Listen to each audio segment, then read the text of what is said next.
percentage points. Apple now at 157. Remember, it had a two-handle just a few months ago. Microsoft down nearly 2%.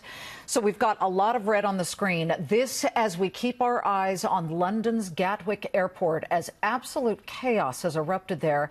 London's Gatwick Airport is that nation's second largest. Now, two rogue drones overnight illegally flew into restricted airspace.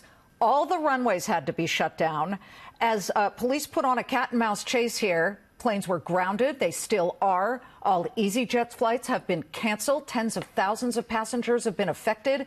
Authorities are now saying they believe this was a deliberate act to disrupt flights during the busiest travel day of the holiday season. And reports are that police have called in the Army to deal with the situation. It will not reopen before tomorrow morning.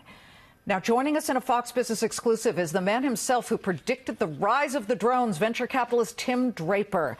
Tim, thank you for coming on in a Fox Business exclusive. You know, you had real foresight 5 years ago. My pleasure, Liz. This should be fun, huh? Fun, yeah. They're not having fun in Gatwick, but you had this foresight 5 years ago. And in fact, I want to play a soundbite from 5 years ago where I was doing our 3 Days in the Valley shoot. By the way, we're bringing that back. And this is what you predicted. Listen, and then we'll talk about it. What do you see is the real action, the real growth potential in the Valley now? Drones. Somehow getting your pizza delivery to your body is going to come very quickly. I think, yeah, absolutely. You know, at the time, I thought you were a little, but now they're delivering packages, blood to remote hospitals in Africa. But what do you make of what's going on at Gatwick Airport right now, Tim? Yeah, I have sort of this thing where I'm in the venture capital business, so I have a pretty good view of what's going to happen in 5 years and maybe not such a good view of what's going on today. But at Draper Associates, we backed a company that would make it so a drone couldn't fly. The software was built in so it couldn't fly in a restricted area. Wow. And actually, one of my Draper University students had another idea that was actually doing that same thing in three dimensions, so that all X, Y, Z, and T and time would be incorporated into making sure drones didn't get in the way of airplanes or wherever they're not supposed to be. You know, the Trump administration has been supportive of the drone industry. They dropped a lot of regulations, eased some others, but that sounds like something that would certainly help solve or at least mitigate this type of problem of an airport shut down. Yeah, I'm always a believer that the entrepreneur can solve the problem before the government regulation can. All right, I want to shift over to Facebook because you have been an unabashed supporter of Mark Zuckerberg and Facebook. And now there is a lawsuit. Washington, D.C. is filing suit against Facebook saying it violated a D.C.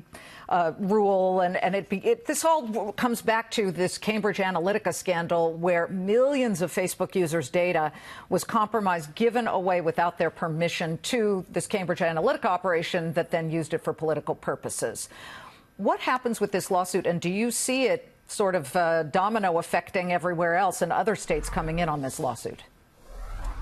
So I'm always going to be supportive of the entrepreneur. I mean, think of what Zuckerberg and Sheryl Sandberg have done. This is an extraordinary business. It does amazing things. It's incredibly entertaining.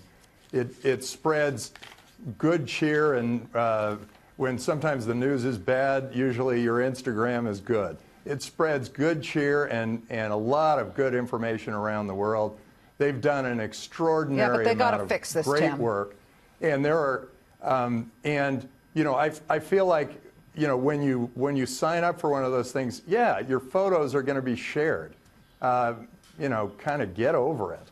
But sharing the data, I know it's a sensitive thing, but I think that should have been written into their legal documents, and so that everybody knows. But really, I'm a big believer in Facebook. I love the company, I love the service, and I really love Mark Zuckerberg, and I really love Sheryl Sandberg. So I wish them all the best. We wish you the best. We've got